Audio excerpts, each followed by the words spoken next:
Today we're going to continue with probability, focusing on two ideas that students often find tricky at first: conditional probability and counting methods. These ideas come up a lot in real situations, and they're closely connected. What makes this lesson different from the previous one is that we're no longer always working with the full set of possible outcomes. Instead, we're often working with a smaller set because we're given new information. That phrase "given that" is going to matter a lot today.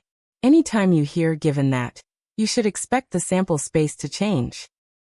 We are no longer asking about everything that could happen. We are asking about what could happen now that something else is already known. Conditional probability is the probability of an event happening given that another event has already happened, or given that we already know something is true.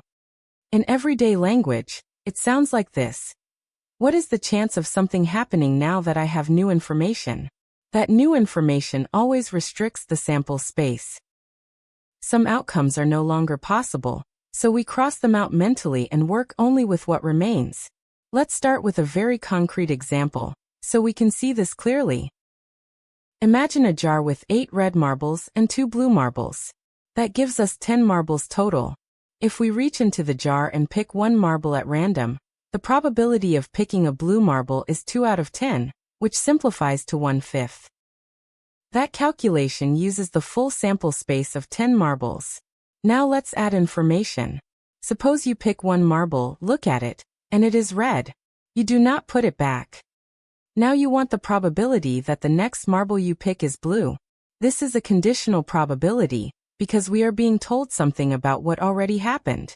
So we pause and ask, what changed? The total number of marbles changed. There are no longer 10 marbles in the jar. There are now 9 marbles left. What stayed the same? The number of blue marbles did not change. There are still 2 red marbles.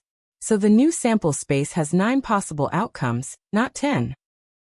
The probability of picking a blue marble now, given that the first marble was red and not replaced, is 2 out of 9. The key idea here is that the denominator changed because the information changed. Let's do a very similar example, but with different information, so you can see how sensitive conditional probability is to what you're told. We start again with the same jar: 8 red marbles and 2 blue marbles. Now suppose the first marble you picked was blue. And again you do not put it back. Now you want the probability that the next marble you pick is blue. Let's stop and think carefully. How many marbles are left? 9. How many blue marbles are left? Only 1, because 1 was already removed. So the probability of picking a blue marble now is 1 out of 9. Notice how different that is from the previous example, even though we started with the same jar. The only thing that changed was the information we were given. That's conditional probability. Now let's look at a card example, because cards are one of the most common ways conditional probability shows up. A standard deck has 52 cards, and 4 of them are aces. If you draw one card at random, the probability that it is an ace is 4 out of 52, which simplifies to 1/13. That's a regular probability using the full deck. Now suppose you are told that the first card you drew was an ace, and you did not replace it. What is the probability that the second card you draw is also an ace? Again, we stop and ask what changed. The total number of cards is no longer 52. There are now 51 cards left. The number of aces is no longer 4. There are now 3 aces left. So the probability of drawing an ace on the second draw, given that the first card was an ace and not replaced, is 3 out of 51. Now let's contrast that with a situation where the card is replaced. Suppose you draw a card, look at it, and put it back in the deck before drawing again. Now the deck returns to its original state. There are 52 cards and 4 aces. In that case, the probability of drawing an ace on the second draw is still 4 out of 52, or 1/13. This shows that conditional probability depends on whether the information actually changes what outcomes are possible. Now let's look at a conditional probability example using people instead of objects, because this is how it often appears in real data. Imagine a group of 20 students. 8 of them have part-time jobs and 12 do not. Of the 8 students who have part-time jobs, 5 take morning classes. Now suppose the question is, what is the probability that a student takes morning classes given that the student has a part-time job? The phrase given that the student has a part-time job tells us exactly what to do.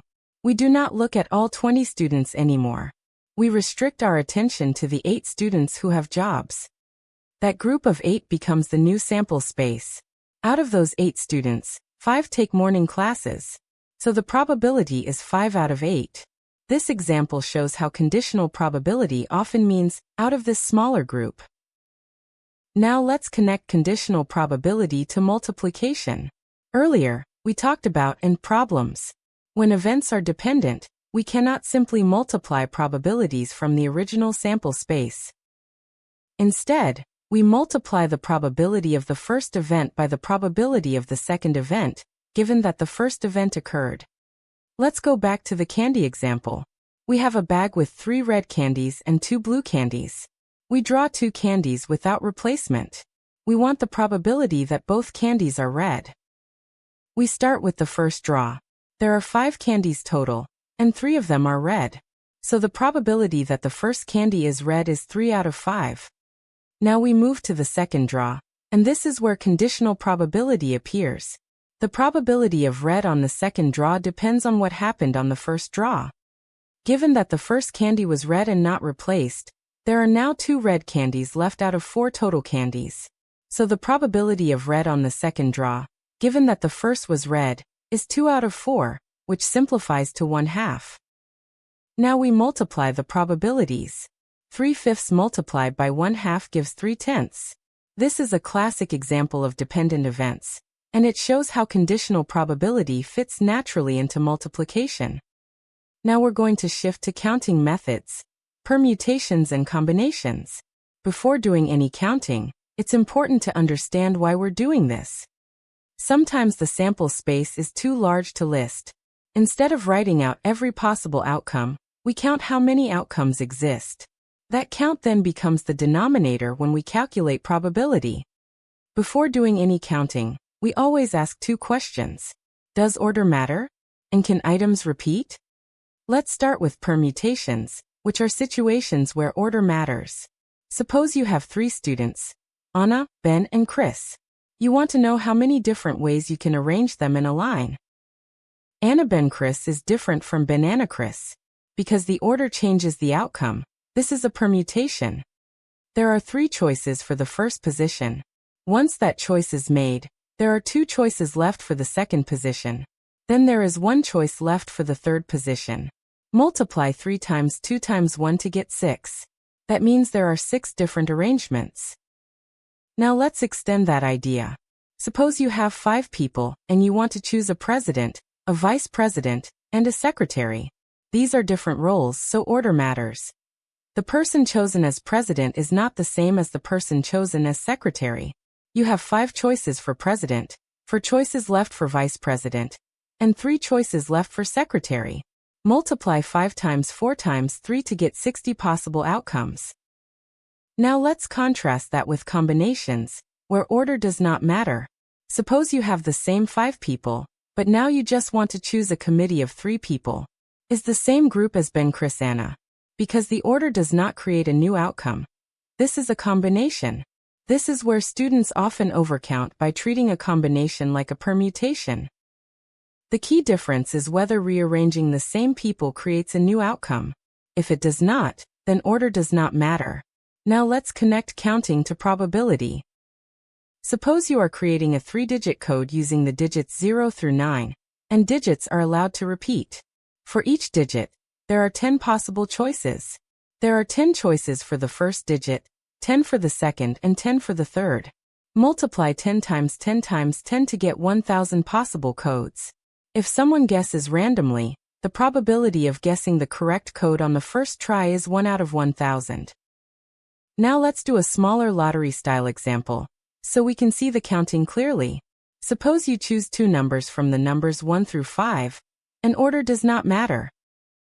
The combination 1 and 2 is the same as 2 and 1. There are 10 different possible combinations. If one specific combination is chosen at random, the probability of that exact combination is 1 out of 10. Now let's do a permutation-based probability example. Suppose 10 students are competing for first place, second place, and third place. Order matters because the positions are different.